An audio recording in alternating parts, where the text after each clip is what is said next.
Okay, the objective for this video is to be able to solve one-step equations involving multiplication and division. Same steps as before with addition and subtraction, except you're using different operations. Your goal is to isolate the variable. In other words, get the variable by itself by performing the necessary operations to remove everything else. To solve one-step equations, simply perform the inverse operation. Whatever you do to one side of the equation, you have to do to the other side, and make sure to check your answer by plugging in the answer for the variable in the original equation. Okay, here we have a few examples. If we have 4x equals 20, we'll draw our line here, and x is being multiplied by 4, so the opposite of the inverse operation of multiplied by 4 is to divide by 4. Okay, don't get this confused. Don't think that if you're multiplying by 4 you have to divide by -4. The sign of the number that you're multiplying or divided by stays the same because we want to get x by itself. So positive 4 divided by positive 4 gives us a 1, and 1x is what we're trying to get, x by itself. So we just have x. And now 20 divided by 4 is 5. So we get x equals 5. We did the same thing to both sides. Now, last but not least, we can check our answer. And so let's do 4 times 5, right? We're just plugging in the 4 for the x, or the 5 for the x. 4 times 5 equals 20, and I believe that is a true statement. 20 equals 20. So x equals 5 is our answer. Now here we have 1/3 times x.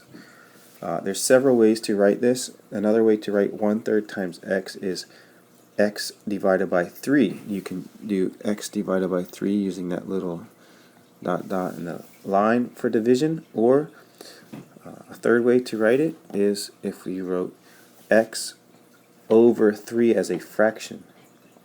Well, essentially all of them mean the same thing, x divided by 3.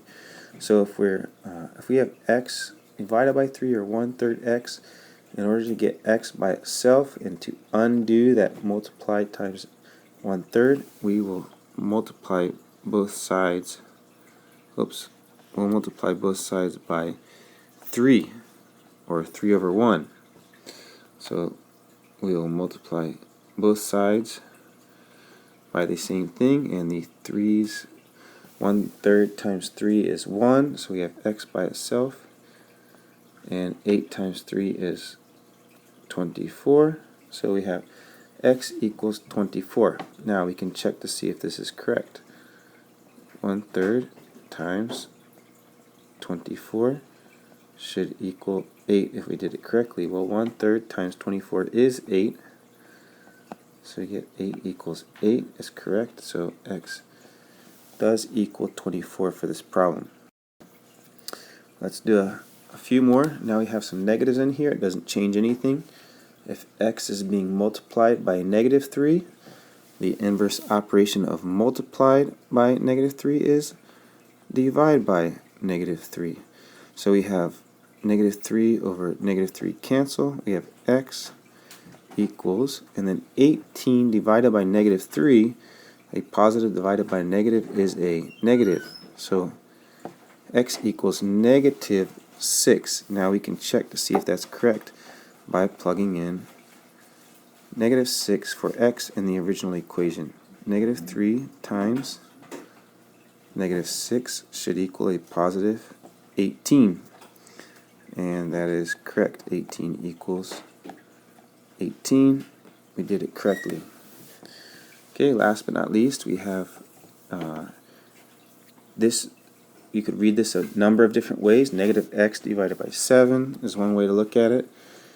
You could also see this as x over -7. I think that's the best way. Or another way to write this, it would be -1/7 times x. All of those mean the same thing. So let's say it's x divided by -7.